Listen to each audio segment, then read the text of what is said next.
ओम नमः शिवाय शिवजी सदा सहाय। ओम नमः शिवाय गुरुजी सदा सहाय।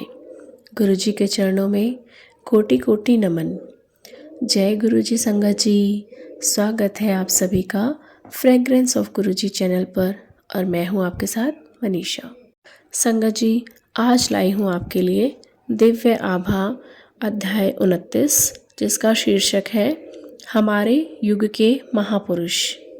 यह जर्नी शेयर की है श्री जगदीश चंद्र पांडे जी ने, जो कि नैनीताल से हैं। तो चलिए संगत जी शुरू करते हैं। बहुत अच्छी पंक्तियों से शुरुआत की है। असित गिरि समम स्यात् कज्जलम सिंधु पात्रे सुर तरुवर शाखा पत्र मूर्वी लिखति यदि गृहीत्वा शारदा सर्व कालम तदपि तव गुणानामीश पारम न याति। अर्थात, हे शिव, यदि जीवन भर कल्प वृक्ष की कलम से मेरू पर्वत की दवात में सागर रूपी स्याही भरकर और संपूर्ण पृथ्वी को कागज की भांति प्रयोग कर आपके गुण लिखें तो भी सरस्वती माँ असफल ही रहेंगी। जय गुरु जी। वास्तव में गुरु गुणों का वर्णन करना असंभव है।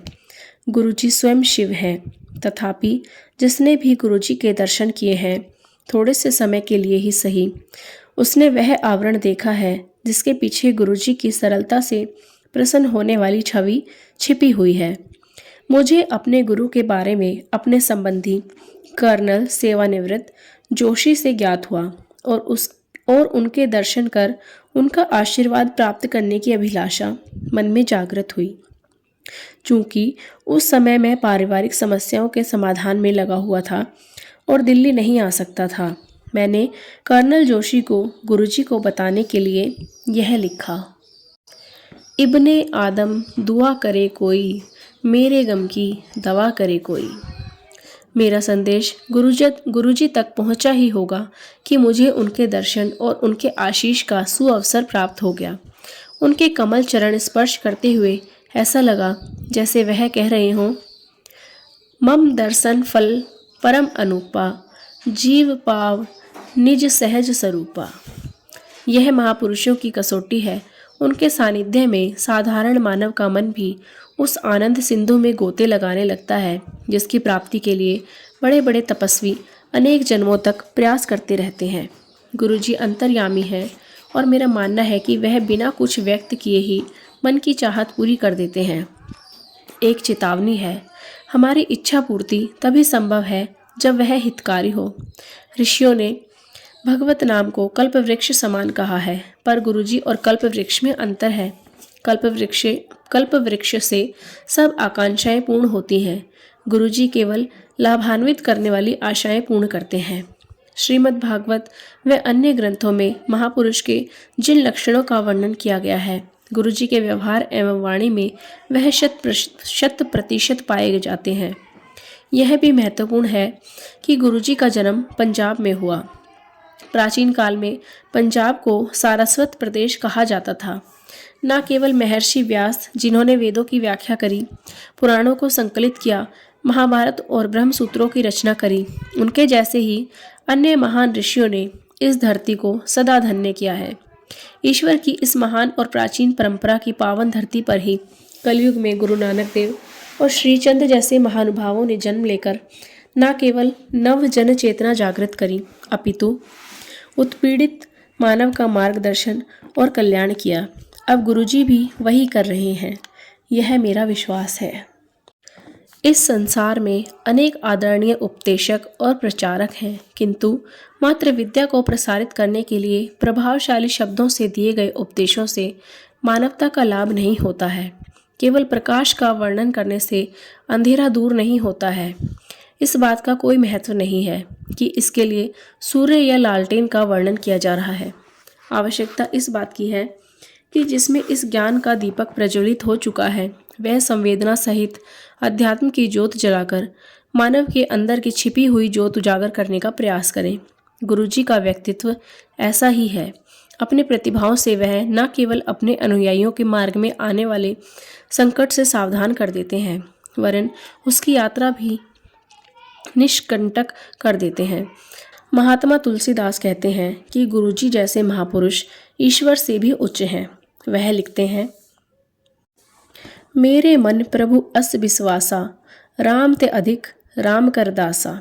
क्योंकि राम सिंधु घन सज्जन धीरा, चंदन तरु हरि संत समीरा। जैसे हमारी प्यास बुझाने के लिए मेघ वर्षा करते हैं और वायु चंदन वृक्ष की शीतलता फैलाती है, उसी प्रकार से महापुरुषों के माध्यम से हम ईश्वर को प्राप्त कर सकते हैं। राम भी संत नारद को बताते हैं कि श्रुति से महापुरुषों के गुणों की व्याख्या करना असंभव है। श्रद्धेय गुरुजी सच्चखंड वासी हैं। यह सच्चखंड क्या है और कहाँ है, इसका ज्ञान केवल उसको होता है जिसे गुरुजी की कृपा प्राप्त हुई हो। अतिशय कृपा जाहि पर होई, पाँव देई एहि मार्ग सोई। संत विशुद्ध मिलहि प्रभु ताहि, चित्त वहीं प्रभु राम करी जाहि। कहते हैं कि निराकार ईश्वर सचखंड में निवास करते हैं। दयावान परमात्मा समय समय पर अपने महापुरुषों को, जीवों को उनके दैविक और भौतिक कष्टों से मुक्त कर उनका पथ प्रदर्शन कराने के लिए भेजते हैं। महापुरुष जीव को क्रम से धर्मखंड, ज्ञानखंड, शर्मखंड और कर्मखंड से ले जाते हुए सचखंड में ईश्वर के निवास पर ले जाते हैं। अंत में यात्रा यहीं पर समाप्त होती है। जीव अपने कष्टों से सदा के लिए मुक्त होकर परमानंद को प्राप्त करता है। पूजनीय गुरुजी पहले अपने भक्त की समस्याओं की इति कर उसे कर्म योग के मार्ग पर ले जाते हैं। यह यात्रा का पहला भाग है, धर्मखंड। भक्त तन और मन से स्वस्थ होकर लौकिक और पारलौकिक विषयों पर चिंतन कर पाता है। वह इस संसार की सच्चाई और स्वयं अपने जीवन की क्षणिकता को पहचान लेता है।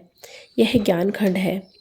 अपनी अल्पज्ञता और स्वाभिमान का उसे भान होता है। वह लज्जित होता है।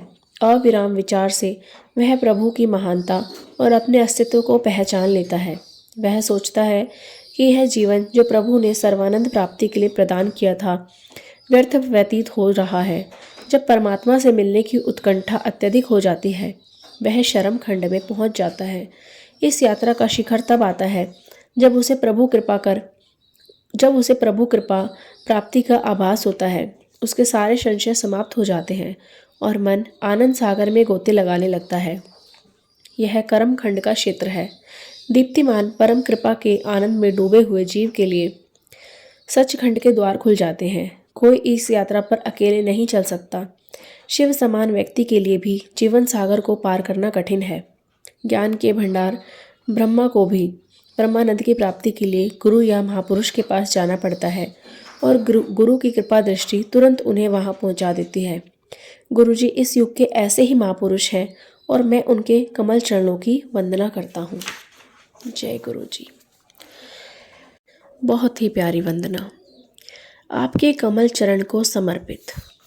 हे भगवान शिव, गुणगान करता हूँ आपके कमल चरणों का।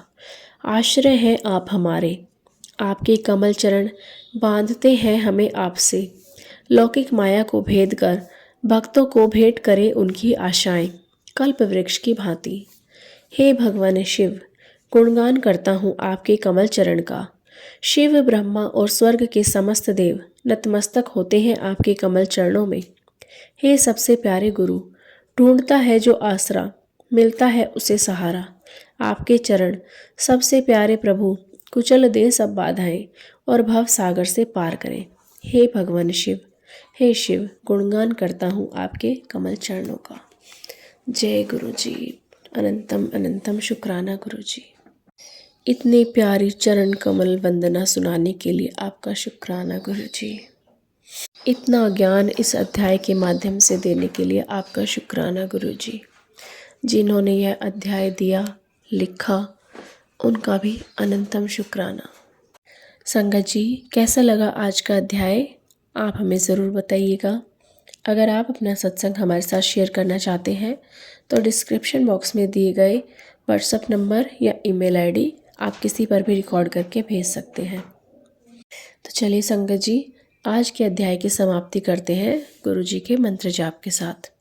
आप भी कीजिए मेरे साथ। ओम नमः शिवाय शिवजी सदा सहाय। ओम नमः शिवाय गुरुजी सदा सहाय। ओम नमः शिवाय शिवजी सदा सहाय। ओम नमः शिवाय गुरुजी सदा सहाय। ओम नमः शिवाय शिवजी सदा सहाय। ओम नमः शिवाय गुरुजी सदा सहाय। जय गुरुजी। अनंतम अनंतम शुक्राना गुरुजी। अपनी कृपा का हाथ अपने संगत परिवार पर, सभी पर बनाए रखना गुरुजी। अनंतम शुक्राना गुरुजी।